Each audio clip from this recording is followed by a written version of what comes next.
नमस्कार दोस्तों, मेरा नाम है हरीश साहू और मैं आप लोग को कक्षा 10वीं का गणित विषय पढ़ा रहा हूँ। तो दोस्तों हम पढ़ रहे हैं अध्याय 2, जिसका नाम है दो चरों का रैखिक समीकरण। अंग्रेजी में बोलेंगे इसको linear equation in two variables. ठीक है, तो इसमें हम दो चर वाले समीकरणों का अध्ययन कर रहे थे इस अध्याय में।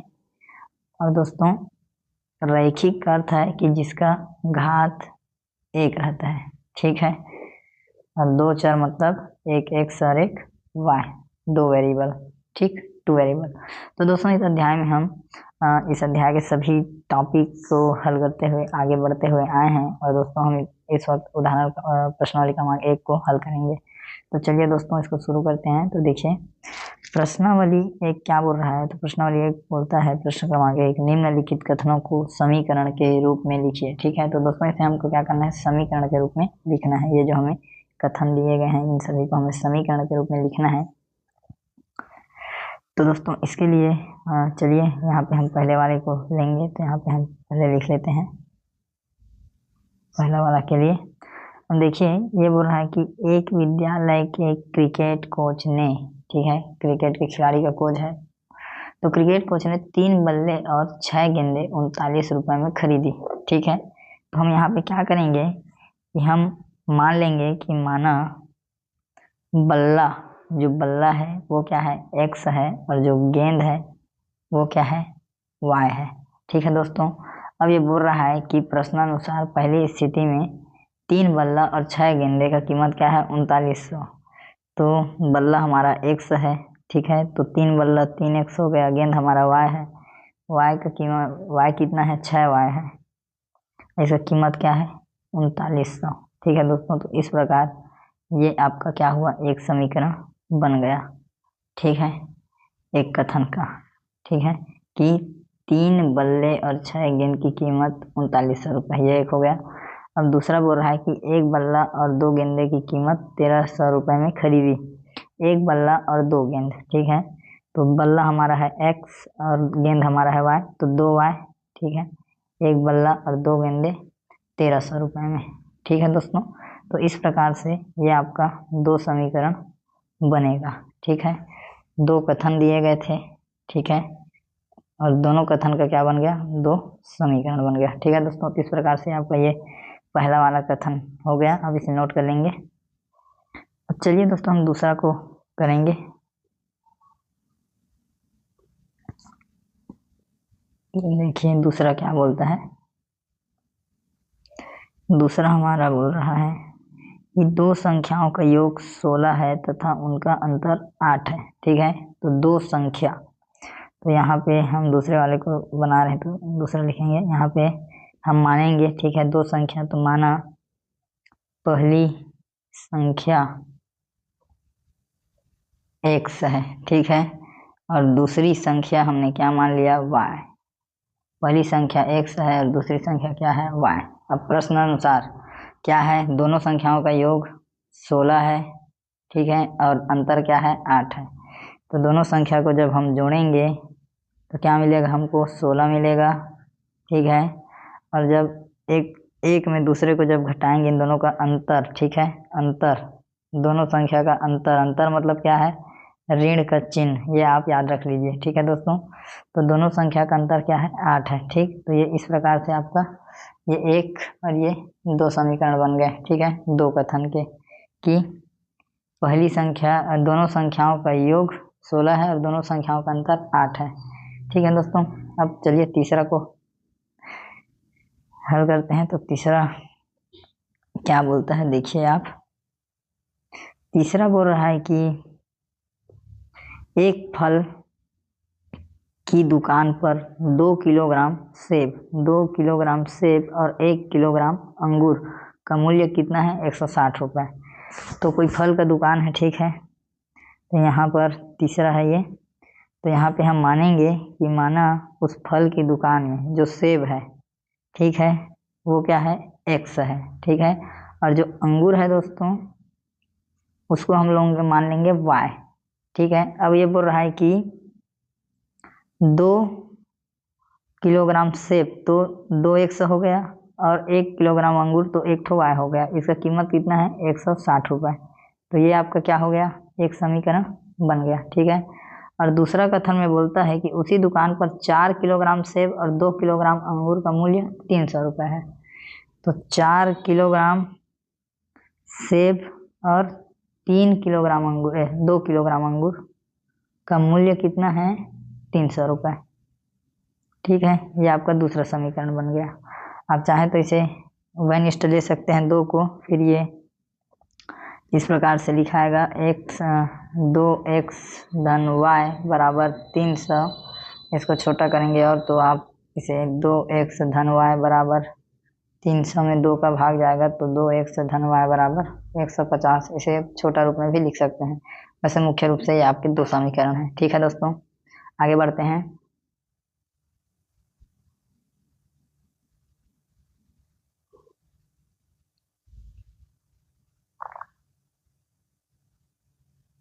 चौथा देखिए, चौथा मस्त क्वेश्चन है दोस्तों, आयु संबंधी। तो देखिए, बोलता है कि नरेश ने अपनी पुत्री से कहा कि 7 साल पहले मेरी आयु तुम्हारी आयु से 7 गुनी थी और अब 3 साल बाद मेरी आयु तुम्हारी आयु के 3 गुने हो जाएगी। ठीक है दोस्तों, तो इस कथन का चलिए समीकरण बनाते हैं। तो यहाँ पे मैं लिख दूंगा चौथा, और यहाँ पे हम फिर से अच्छे से पढ़ते हुए समीकरण बनाएंगे। तो नरेश बोल रहा है कि 7 साल पहले मेरी आयु तुम्हारी आयु से 7 गुनी थी और अब 3 साल बाद मेरी आयु तुम्हारी आयु की 3 गुनी हो जाएगी। तो पहले हम वर्तमान आयु मान लेते हैं। ठीक है, तो सबसे पहले ऐसे प्रश्नों में क्या करना है, हमें वर्तमान आयु को मानना है। तो यहाँ पे हम लिखेंगे कि माना नरेश की वर्तमान आयु 100 वर्ष है। ठीक है, और नरेश की पुत्री की आयु y वर्ष। ठीक है, हमने वर्तमान में मान लिया कि नरेश की आयु 100 वर्ष है और उसकी पुत्री की आयु y वर्ष है। अब बोलता है कि 7 साल पहले। ठीक है, तो वर्तमान के आयु से हम 7 साल पहले जाएंगे। तो यहाँ पे हम लिखेंगे कि 7 साल पहले तब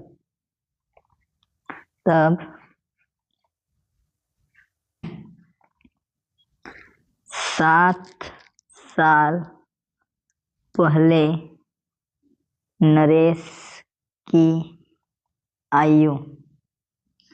तो 7 साल पहले के लिए हम क्या होगा, वर्तमान की आयु में क्या होंगे, 7 साल पीछे जाएंगे तो ये इस प्रकार से लिखाएगा। ठीक है, 7 साल पहले नरेश की आयु। अब हम 7 साल पहले पुत्री की आयु देख लेते हैं। ठीक है, नरेश की पुत्री की आयु, तो 7 साल पहले पुत्री की आयु, तो ये जो है वो पुत्री की वर्तमान आयु से 7 साल पीछे जाएगी। ठीक है, ये हमने जमा लिया। अब होगा कि 7 साल पहले हमें दोनों की आयु पता है। तो 7 साल पहले मेरी आयु तुम्हारी आयु से 7 गुना थी। ठीक है, तो जो नरेश की आयु है वो पुत्री की आयु से 7 गुना थी। तो इसे एक बार मस्त से लिख लेते हैं ताकि आपको मिस्टेक ना हो। तो नरेश की आयु, ठीक है, 7 साल पहले क्या है, किसके बराबर है, पुत्री की आयु इसके क्या है, 7 गुनी है। ठीक है, तो चलिए दोस्तों अब जमाइए। तो 7 साल पहले नरेश की आयु है हमारे पास x माइनस 7 वर्ष, पुत्री की आयु है y माइनस 7 वर्ष गुणित 7। ठीक है, और फिर इसे हम एक समीकरण के रूप में लाना चाहें तो हमें एक तरफ को 0 करना होगा, तो सभी संख्या को इधर लाएंगे। पहले इसे x माइनस 7 ये हो जाएगा, फिर 7y और 49।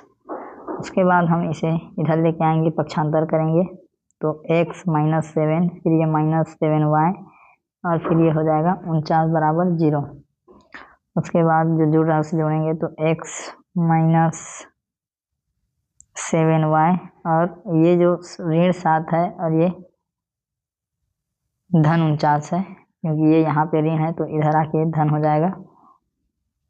ठीक है, तो इसमें जोड़ने और घटने की क्रिया होगी तो ये हो जाएगा हमारा धन 42 बराबर 0। ठीक है, तो ये दोस्तों ये आपका जो पहला कथन बोला है कि 7 साल पहले मेरी आयु तुम्हारी आयु की 7 गुनी थी, ये इस कथन का क्या है, समीकरण है। ठीक है, और एक कथन और बोला है कि अब 3 साल बाद की बात हो रहा है, मेरी आयु तुम्हारी आयु की 3 गुनी हो जाएगी।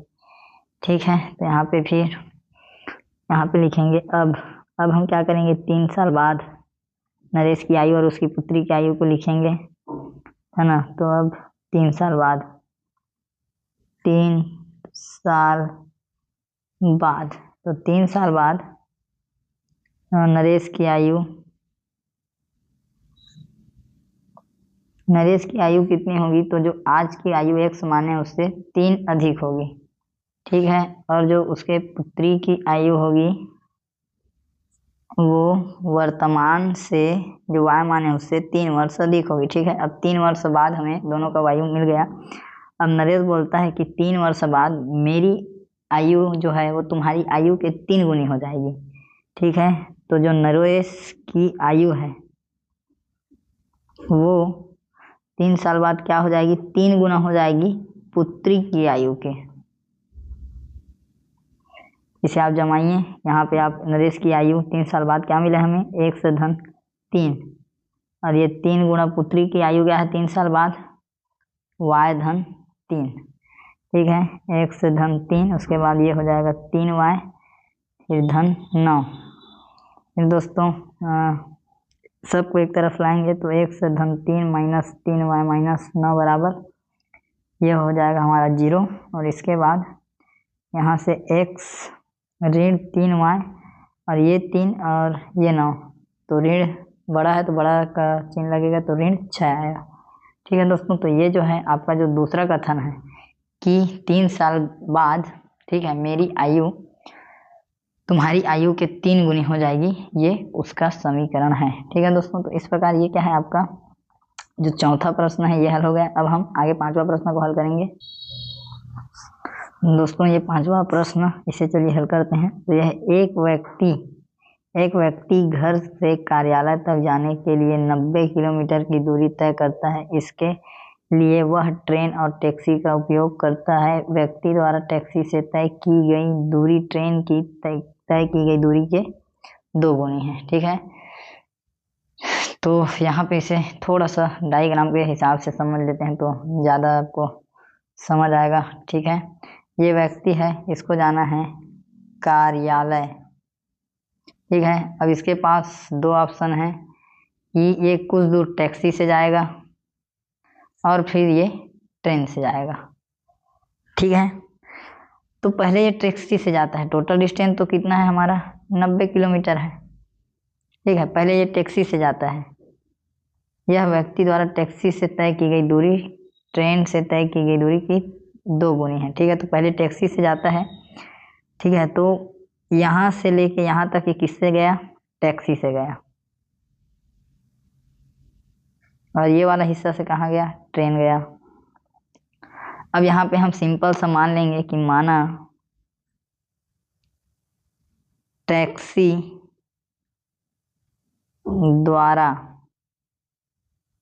चली गई दूरी, ठीक है, इसे हम मान लेते हैं 100 किलोमीटर। ठीक है, और मान लेते हैं कि ट्रेन द्वारा चली गई दूरी, ठीक है दोस्तों, इसको हम लोग मान लेते हैं y किलोमीटर।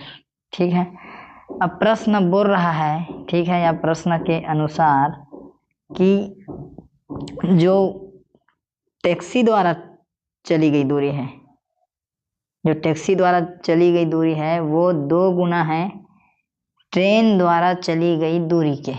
ठीक है, तो यहाँ पे जो टैक्सी से चला गया दूरी है वो हम माने हैं कि 100 किलोमीटर है, और उसके 2 गुना है ट्रेन द्वारा चली गई दूरी मतलब y किलोमीटर, तो ये हो जाएगा 100 बराबर 2y। ठीक है, इसे आप 1 धन 2y बराबर 0 इस प्रकार से भी लिख सकते हैं। ठीक है दोस्तों, तो ये क्या हुआ आपका 5वां जो समीकरण बना है कि टैक्सी से तय की गई दूरी ट्रेन से तय की गई दूरी के 2 गुनी है। ठीक है, तो इस प्रकार से ये इसका हल हो गया।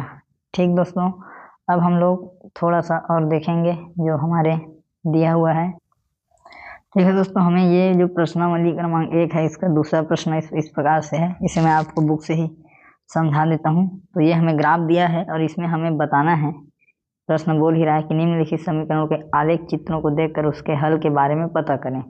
ठीक है, तो देखो यहाँ पर एक क्रॉस कर गया, मतलब क्या होगा, इसका अद्वितीय हल होगा, मतलब एक ही हल होगा। ठीक है, तो यहाँ पर लिख सकते हैं हम लोग अद्वितीय। ठीक, और 100 और y का मान बोल रहा है, तो 100 का मान यहाँ पे आप देखो, ये वाले बिंदु पे काटा है तो 2.3, तो 100 का मान यहाँ 2 और y का मान 3। ठीक है दोस्तों, इसको देखो, ये वाले चित्र को, इसमें 3 पॉइंट पे ऐसे काटा हुआ है। ठीक है, यहाँ पे, और ये क्या है, एक ही रेखा एक दूसरे के ऊपर क्या है, ये समपाती हो गया है। समपाती होने का अर्थ है कि अनेक हल होगा। ठीक है, और इसमें x और y का मान क्या क्या रहेगा, तो देखियो चित्र में 1 और 2 है, और फिर मिल गया हमको 3 और 1, और मिल गया हमको 5 और 0। ठीक है, तो इस प्रकार से इस समीकरण के क्या होगा, अनेक हल होगा। ठीक, तो यहाँ पे अनेक हल है। ठीक, और उसका मान 1 2 3 1 और 5 0, कई बिंदु पर क्या कर रहा है, ये एक दूसरे को काट रहा है। ठीक है दोस्तों, अब ये वाला समीकरण देखो, ये क्या है, दोनों रेखा एक दूसरे के क्या है, समांतर है। समांतर है मतलब क्या होगा, इसका कोई हल नहीं होगा, कोई हल नहीं होगा। ठीक है दोस्तों, तो यहाँ पर लिख देते हैं हम, कोई हल नहीं है। ठीक है, और 100 और y का मान पता ही नहीं है हमें। ठीक है, क्यों, क्योंकि ये समांतर है। ठीक, इसमें देखो ये क्या है, प्रतिच्छेदी है, तो इसमें क्या होगा, प्रतिच्छेदी, प्रतिच्छेद कर रहा है, मतलब इसमें क्या होगा, अद्वितीय हल होगा,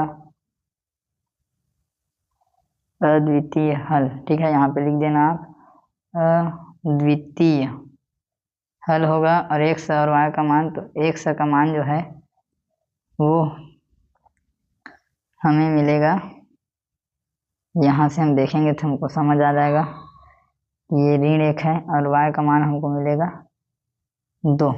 ठीक है दोस्तों, तो इस प्रकार से दोस्तों आपका जो प्रश्नावली क्रमांक 1 है, ये इस वीडियो के माध्यम से आपका कंप्लीट हुआ। ठीक है दोस्तों, उम्मीद करता हूँ आपको जो समझाने का प्रयास किया हूँ वो आपके समझ में आया है, आपको जो सिखाने के प्रयास किया हूँ वो आपको सीख पाए हैं।